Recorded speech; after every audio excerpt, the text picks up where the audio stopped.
One of the most valuable traits a person can possess is honesty. I must admit that I am not always as honest as I should be. However, this is not a significant issue in my personal life. My wife and I have 2 beautiful children. Everything seemed to be going well until I discovered that the 2 children were not my biological offspring. The most distressing aspect of this situation is that each child has a different father. Some have suggested that there is a fine line between love and hate. I once came across an online post that stated human emotions can easily shift from one extreme to another. This may hold some truth.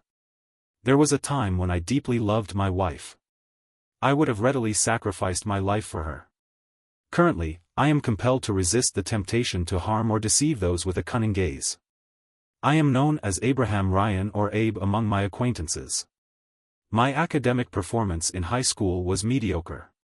I participated in athletics and graduated in 2001. The following day, I enlisted in the Army, serving for 4 years. I served as an artilleryman and completed a tour in Afghanistan before receiving an honorable discharge. During my service, I pursued some college courses and used the benefits to obtain a degree in computers and electronics. It was during this time that I met Kirsten.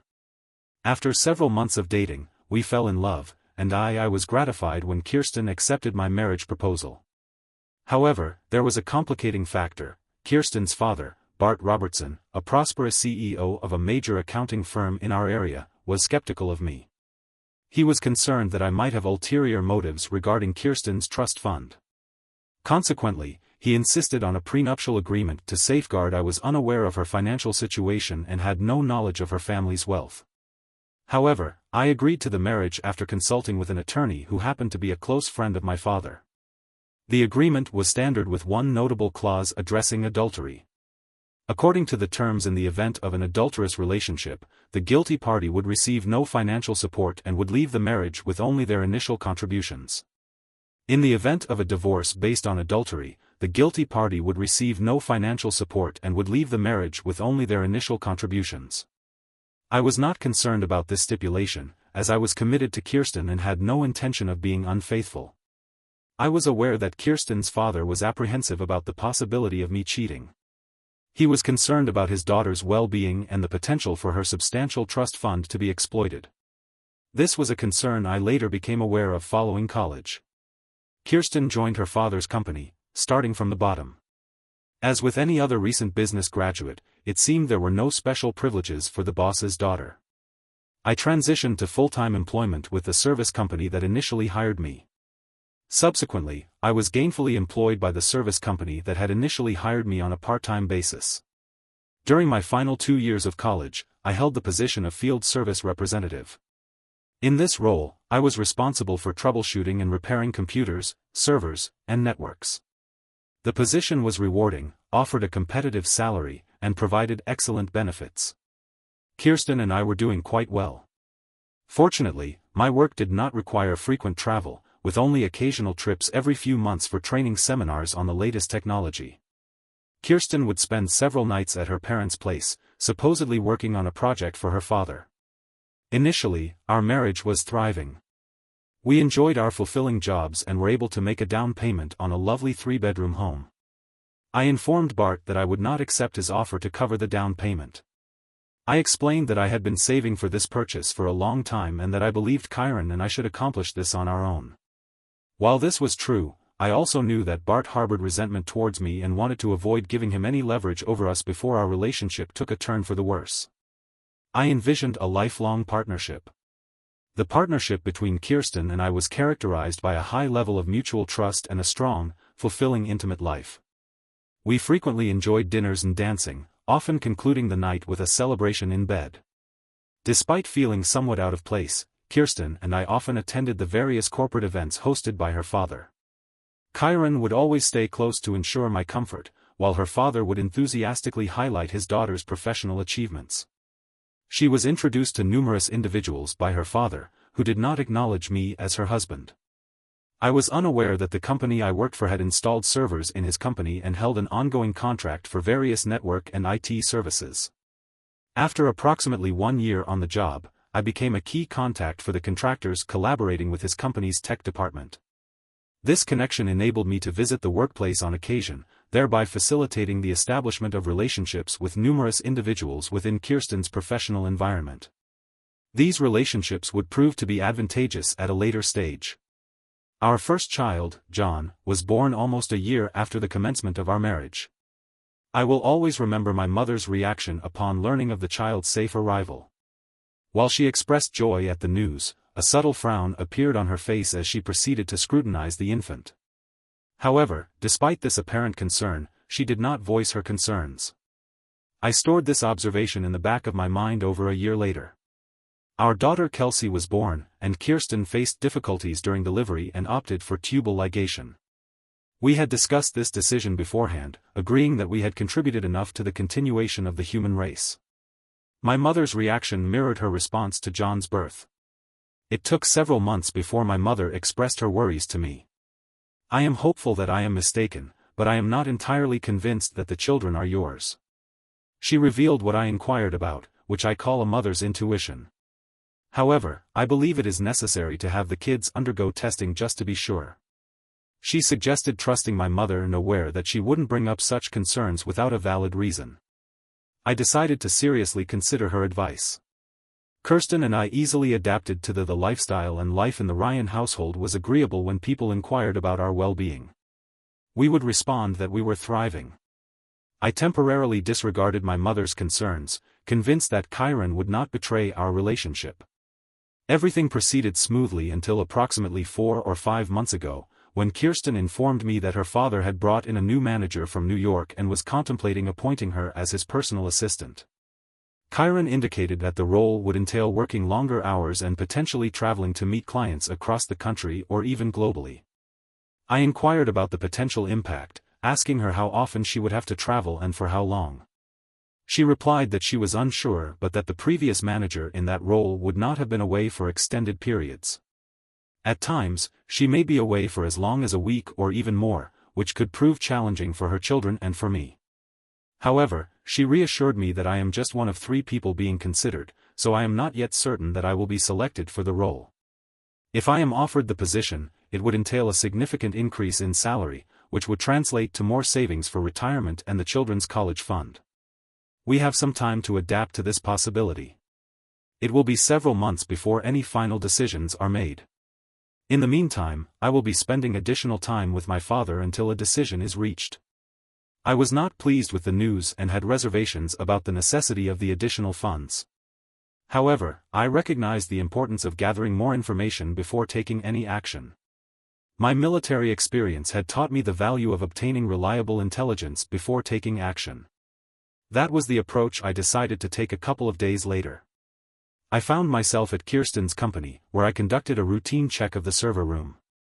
Everything appeared to be in order, so I seized the opportunity to gather information about the new manager. I spoke with several individuals in the vicinity and conducted some research on my own. I discovered that the new manager went by the name of Jake Riley. Jake had relocated from New York, where he had previously held a similar position with a reputable Wall Street firm.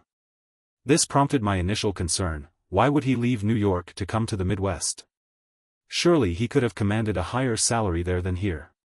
Additionally, I learned that he was married with a child, yet for some reason they had opted to remain in New York. This was another cause for concern. I made a mental note to consider seeking professional assistance.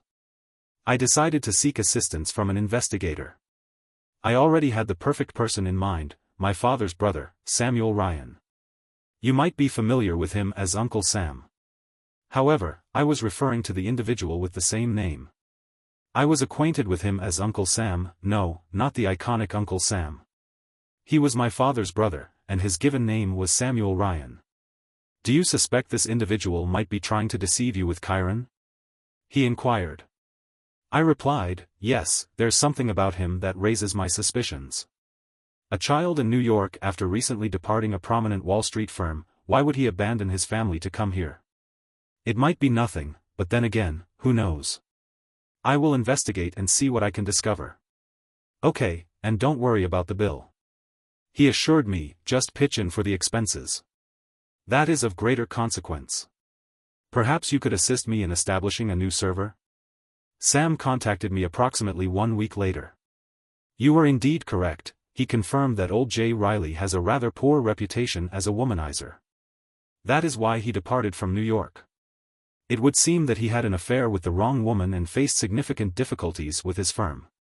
He was given the option to either leave quietly or be terminated.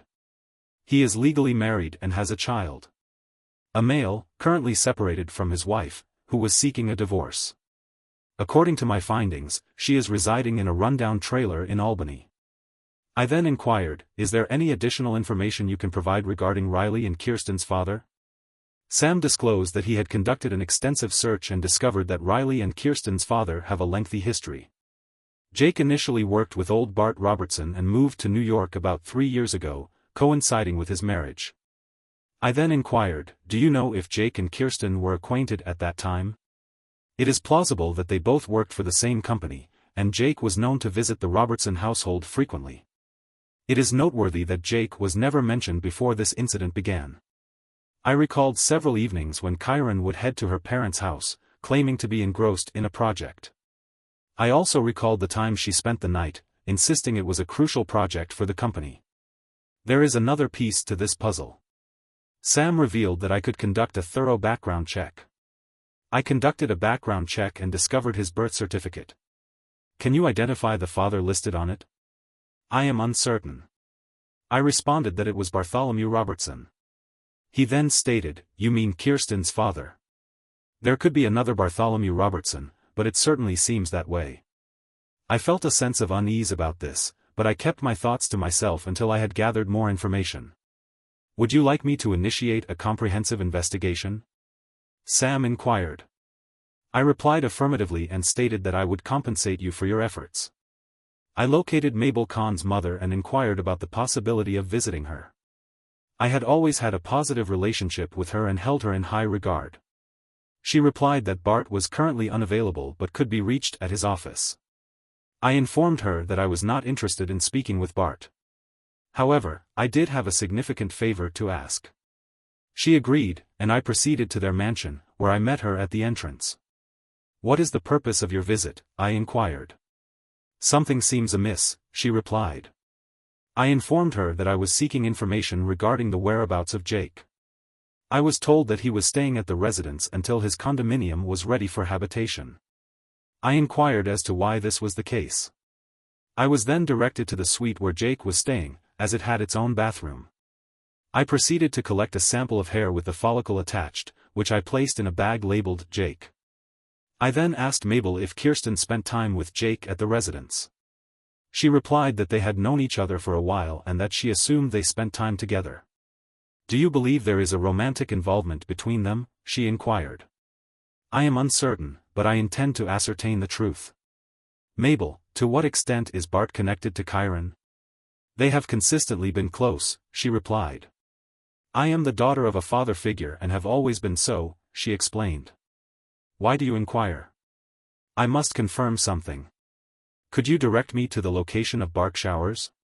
Certainly, Mabel agreed. We proceeded to the dressing area of Bart and discovered a few additional hairs with the follicle attached. Aha! I exclaimed, bagging them and labeling the bag B. What is the current situation? Mabel inquired. I am reluctant to share any information until I have concrete evidence, I replied. I will keep you informed of any developments, but please do not disclose this information to anyone. I understand, she replied. I will be extremely cautious. Bart has a history of vindictive behavior. I followed my mother's advice and decided to conduct a DNA test on the children, including samples from myself, Bart, and Jake. I spent the entire $500 I received on the test. The results were returned within 2 days. The test revealed that neither of the test results revealed that Jake was the biological father of John, while Bart was the biological father of Kelsey. Additionally, the test confirmed that Bart was Jake's father, indicating an alarming level of incest. Not only did Kirsten betray our marriage by cheating, but she also violated the prenuptial agreement. I was enraged by this revelation. I happened to be at Kirsten's workplace that afternoon when Nancy Albertson, Bart's secretary, approached me. She informed me that Mr. Robertson would like to see me.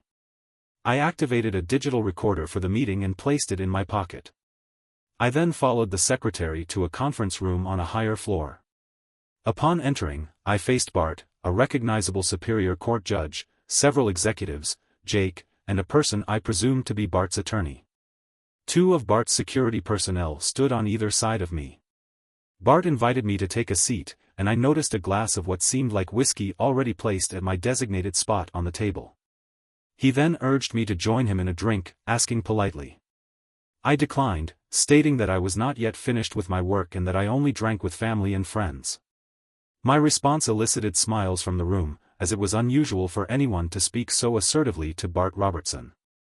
His tone shifted as he unfolded a paper and placed it in front of me. He then said, "Have it your way, Ryan." I inquired, "Is there an issue with the bill? You can take it up with our accounts receivable."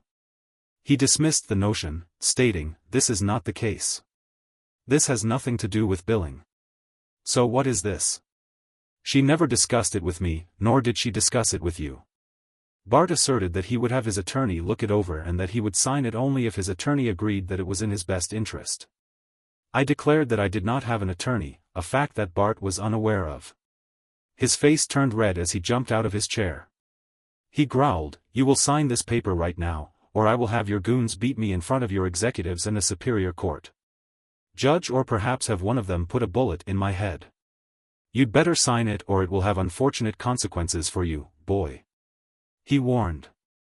I looked at the judge, who seemed to have an amused look on his face.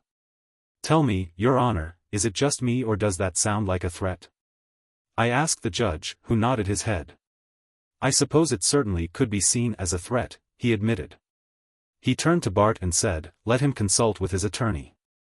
Bart, once he sees that it's all legal and in his best interest, he'll sign." Bart settled back into his seat. "By the way, Your Honor," I said, "incest is still a felony in this state." I observed nervous glances around the room and surmised that Bart was on the verge of an outburst. The judge sat up before answering, "Indeed, it is, but I am unaware of any individuals who have been convicted of that particular offense." He inquired, "Is that something you're curious about?" I replied, looking at Bart, who had just signed the document, "I'm just asking for a friend." He took a sip from his drink and stated, "I left the building pondering the rumors that were circulating.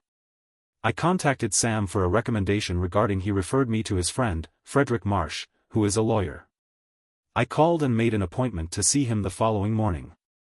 The next morning, I presented my case and shared the test results with him. I also showed him the postnuptial agreement that Bart had handed me after reading it the previous night. I was extremely angry. It was difficult for me to believe that Chiron would betray me in this way.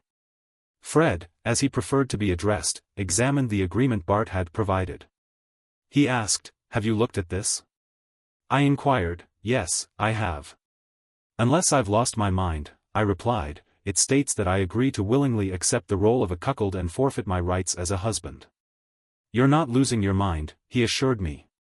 "It clearly states that you consent to your wife engaging in extramarital affairs, relinquishing any rights to consummate your relationship.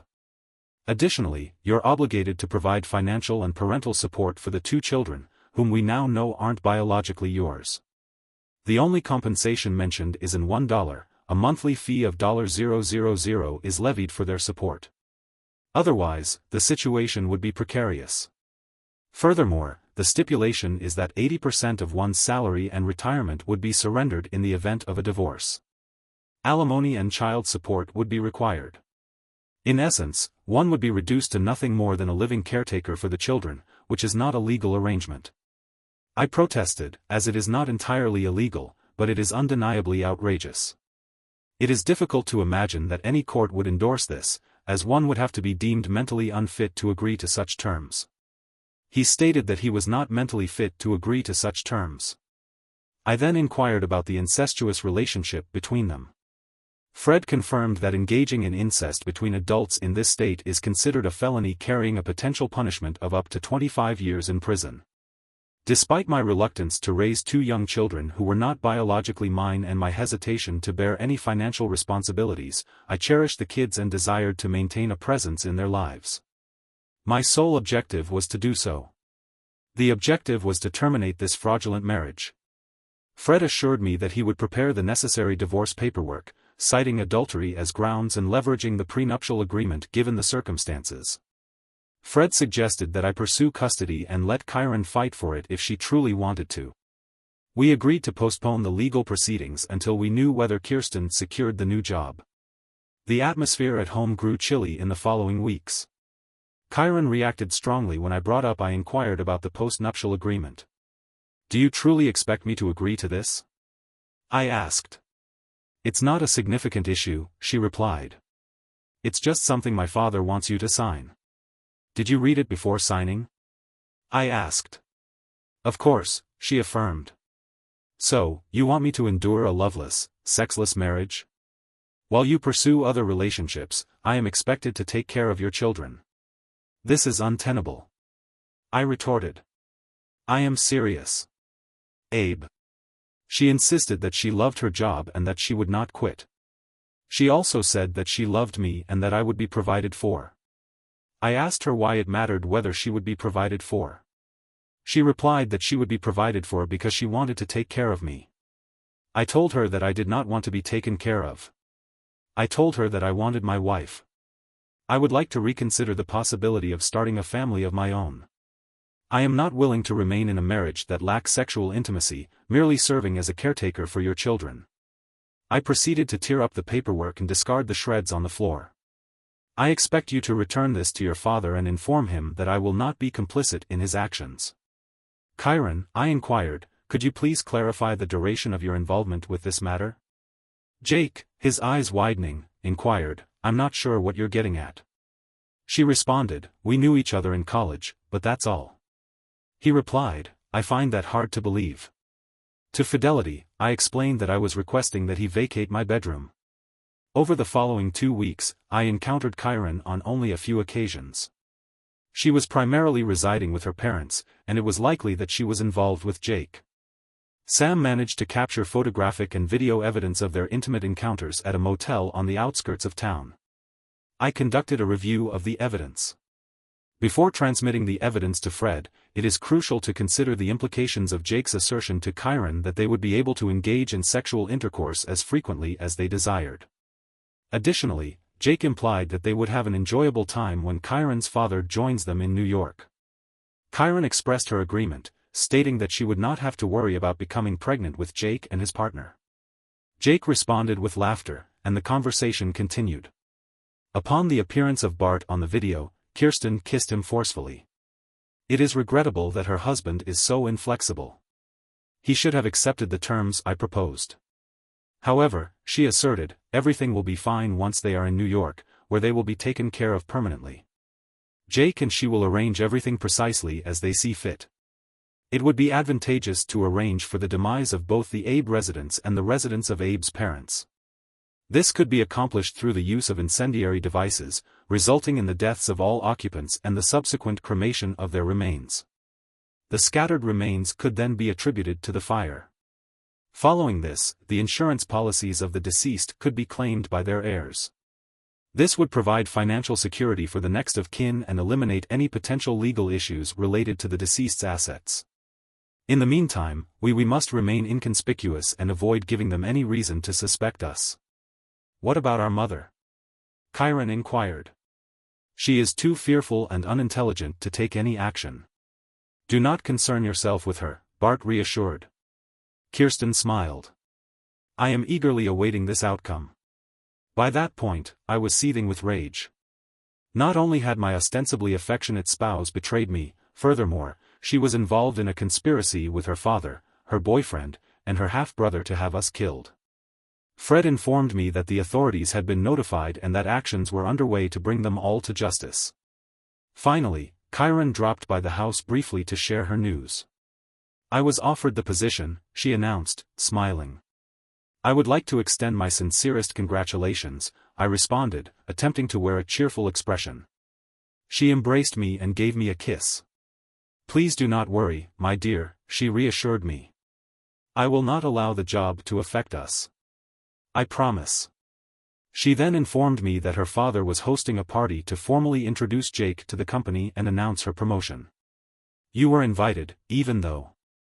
She trailed off. He is displeased that you declined to sign his agreement. When is the party? I inquired. Tomorrow night, she informed me. Therefore, ensure that your suit is clean. Once again, I contacted Fred to update him on the situation. He assured me that law enforcement officers would be present at the event. After dressing, we proceeded to. After leaving the children at my parents' house, I selected my customary suit for such occasions, while Kirsten wore a knee-length dress that accentuated her figure. Even when attired in worn blue jeans, she exuded a certain allure. She advised me to conduct myself in an appropriate manner before entering. The venue was filled with people engaged in casual conversation. Kirsten approached her father, and Jake offered to buy a drink for an elderly woman. I turned to find Kirsten's mother, Mabel. We proceeded to the bar, where I ordered a beer for myself and a cocktail for her. Abe, you're a decent man, she acknowledged. I'm truly sorry for everything. Why? Does your husband harbor such resentment against me? I inquired. It's simple, she explained. You're too blue-collar for his taste. You carve your own path, succeed independently without relying on others to do the dirty work. Plus, being a veteran doesn't sit well with him. The military rejected him when he was younger. Furthermore, he always desired Kirsten to marry someone who was already well established, similar to Jake. He was aware that Jake already had a wife and child in New York. I inquired, and Mabel's eyes widened in surprise. She stated, I am unsure. I had no knowledge of that, and I have learned that Jake worked with Bart a few years ago before moving to. I inquired further, prompting Mabel to confirm that the two individuals had been acquainted for an extended period. This was particularly evident given that Bart was identified as Jake's biological father, as substantiated by both his birth certificate and ADN test results. I then sought to ascertain whether she was aware of this information. Mabel's eyes widened in shock, and she responded, What are you saying? That is correct. I possess Jake's birth certificate and a DNA test that proves Bart is his biological father. You were not aware of this? She shook her head. I had a suspicion that he was unfaithful, but I never found any evidence. She stated, There is more to it. I replied, Neither of the children is mine. Are you certain? She inquired. DNA evidence is not easily manipulated. I confirmed that Jake is JK's biological father and that Mabel is Kelsey's mother. I also revealed that Mabel's face paled, indicating shock. Oh my God, she exclaimed. Did you know they were close, but not that close? I replied that I was aware of their proximity, but not the extent of their relationship. She then asked, What will happen now? Indeed, she replied. Let us simply anticipate that the situation will reach a critical point tonight. I understand, I responded. Let me present you with a piece of evidence to prepare you for what is to come. I proceeded to play the audio clip of Bart, Jake, and Kirsten discussing their plan to harm me. Mabel's eyes widened in shock. I apologize, Abe. Please accept my sincerest apologies, but this is not your fault. I assured her that this was not your responsibility. What is your plan of action? I inquired. I have had enough of his deceit and abusive behavior. After tonight, I am ending things with him. She declared. At this point, I am unsure of the best course of action. Should we proceed to the main table and act as though everything is fine? Peon was seated at the main table between her father and Jake. While I was assigned to a table facing them, I was displeased with the seating arrangements. Upon learning that her father had intentionally separated us, my displeasure intensified. However, at this juncture, I was indifferent to the situation. I observed a man in a trench coat and several sheriff's deputies in the hallway outside. The room in which they were able to gain entry before the doors were closed was observed by the author, who noted that none of the individuals present at the author's table made direct eye contact with the author or engaged in conversation. The author noted that, with the exception of a courteous acknowledgement of the author's presence, none of the individuals present made any effort to interact with the author. Upon meeting my gaze, I was thoroughly irritated and eagerly awaited the conclusion of the evening. Bart rose, from his seat, gently tapped his glass to gather everyone's attention. He then exclaimed, I am delighted to see you all here tonight. Allow me to introduce our newest team member, Jake Riley. some of you may. Jake Riley, who worked with us as a contractor 8 years ago, will be overseeing our marketing efforts and collaborating closely with all our clients. This will ensure that their needs are met as well as our stockholders' interests. This also explains why I had not encountered Jake at such events before. Typically, contractors were not invited to such company functions. Applause filled the room as Jake stood, and I offered a polite yet subdued clap. Bart continued his announcements, and I also wish to introduce his new personal assistant. She is an outstanding contributor to the company with a sharp business acumen. However, she is also my daughter, Kirsten Robertson. He mentioned using her maiden name, apologizing as he did so. I met Ryan Kirsten, who stood up smiling but never once casting a glance in my direction. I wished I could disappear under the table, but Bart was not finished. I have heard it said that he went on to remark that personal assistants are often like work spouses, looking directly at me. I was confident that she would go above and beyond to make Jake's professional life as smooth as possible. Jake embraced her, keeping his arm around her as they faced the audience. Kyron took a seat, clearly feeling embarrassed. I was torn between the urge to retreat and the desire to confront Jake and Kirsten's father. I was seized by an overwhelming urge to retreat or leap over the table to confront Jake and Kirsten's father. Bart then made an announcement, "Let's enjoy the meal." The other attendees eagerly dug into the food, but I could only manage a few bites. I glanced at Kyron, but she was engrossed in whatever Jake was saying. She looked at me with sad eyes on a few occasions, and I hoped she would have rejected the job her father was offering, but she did not. The others at my table seemed visibly uncomfortable on my behalf. After the meal, as everyone stood to leave, I approached Kyron, but I was intercepted by Jake. He shook my hand with a purposeful grip, which seemed to assert dominance. I returned the gesture. The grip was even stronger, maintaining direct eye contact, and I noticed a slight grimace on his face as he let go. "You must be Kieran's husband," he said with a smirk. "Yes, I am," I replied, "at least for now." His surprise was evident, and Kyron recoiled. "Don't worry," he said, "I'll take very good care of her for you." He then walked away. Kyron regarded me with a look that seemed to convey a multitude of questions. What was the meaning of that exchange? She seemed to be asking. I was displeased to observe that Kyron's father had deliberately separated us, conveniently forgetting to use my married name and making a disparaging remark about my work wife in front of Jake. I was also struck by the apparent amiability between Kyron and Jake. I was not at all pleased to be publicly disrespected in such a manner, so I replied, "No, thank you." I informed her that I was not in a happy frame of mind. She apologized and stated that she was sure that her father had not intended any disrespect.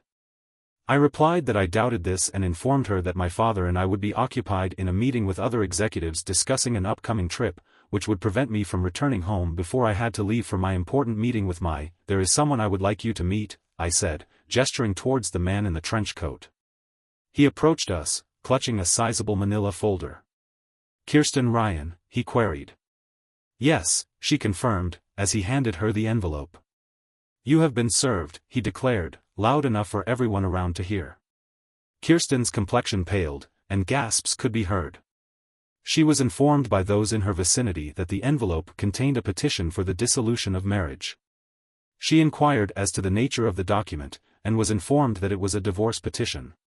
Additionally, she was presented with DNA test results confirming that Jake was John's biological father and Kelsey was her biological half-sister. Furthermore, it should be noted that Bart is the biological father of Jake. The prenuptial agreement, which was signed at the insistence of your father, has been invoked. Additionally, a restraining order has been issued, requiring you, your father, and any of your representatives, including Jake, to maintain a minimum distance of 500 feet from me, the children, my family, or the residence if you need to arrange. It is now time to collect your belongings. I advise you to contact my attorney. I do not wish to divorce." She protested, tears welling up in her eyes.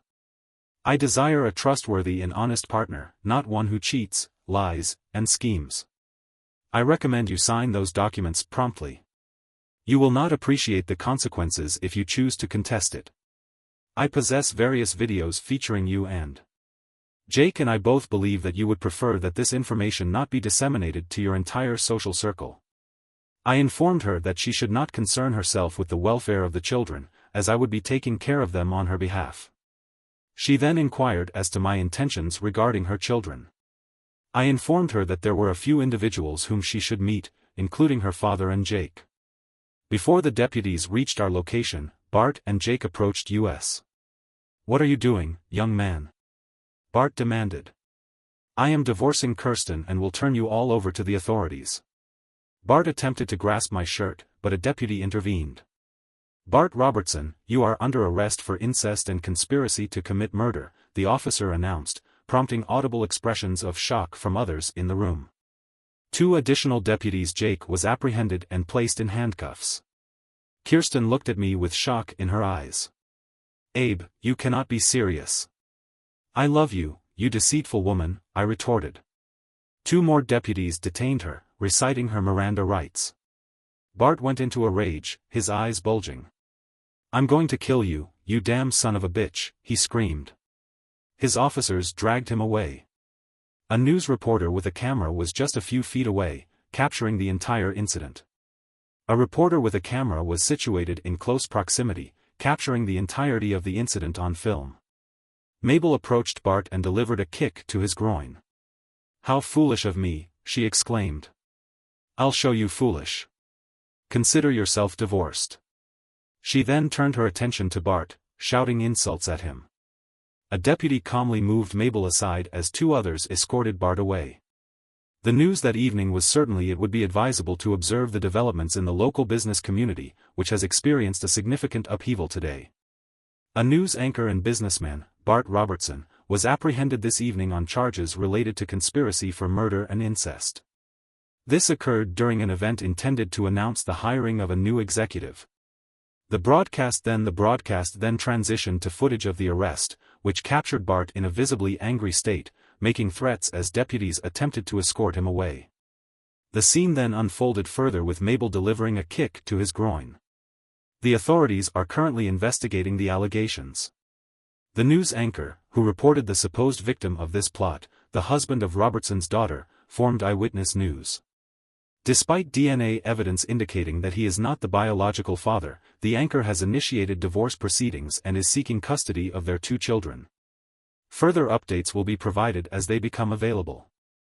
After the evening's unfolding events, I turned off the television and settled into my recliner. The trio of conspirators were detained without bail, as the judge deemed appropriate. The investigation, which spanned nearly a month, benefited from a phone system that had been established for Robertson's company a few months earlier. This fully digital system recorded all calls, both incoming and outgoing, with a prior warning stating that calls would be recorded for training purposes. Despite Bart's arrogant assumption that his calls would not be recorded, they were indeed monitored. The evidence would not incriminate him. Ultimately, investigators were able to identify the individual who had orchestrated the attack against us. Some of the gang members who had received payment decided to cooperate with the authorities, providing comprehensive details about the plot. The plot also involved an attorney and a superior court judge. While not obligatory, both Mabel furthermore, I provided testimony against my respective spouse. The video evidence provided by Sam proved highly beneficial, as did the DNA results I submitted to the district attorney. Additionally, we discovered that Khan's inappropriate relationship with her father had started during her high school years, and he was the one who introduced her to Jake. Ultimately, all 3 were convicted. Mabel was convicted on all charges and faced lengthy prison sentences. It was later revealed that she was not as unintelligent as she had appeared. She had obtained 2 master's degrees, one in business and another in economics. Additionally, she closely monitored Bart's business affairs and demonstrated an understanding of the intricacies of the divorce proceedings. She was able to outmaneuver Bart, claiming nearly all his assets. In addition, she assumed control of the house and the business in just 6 months and revitalized the company, transforming it into a profitable venture. Furthermore, she demonstrated her capacity for nurturing care by becoming a loving grandmother to the children. I encountered Kirsten one final time before she began serving her 25-year sentence. She presented me with the divorce papers, declaring, "I've signed the divorce papers," as she pushed the folder toward me. Upon confirming all the signatures, I inquired as to why I believed we were deeply in love and planning to spend our lives together. She admitted that I was her first love. I had assumed that I could move past that, but it seems that I was mistaken. I then asked her why she had harmed us and why she had harmed her own children. She shrugged her shoulders in response. I had hoped that she would agree to the terms that my father had proposed when I was under the impression that I had no other option. She explained that I was being foolish. I realize that I am indeed sorry. You are entitled to your opinion. I retorted sarcastically, I know you don't believe me, but I truly loved you. Is there anything I can do to make amends for all the pain I've caused you? She pleaded, tears welling up. I glanced at her for the last time and replied, there is one thing. I then walked away.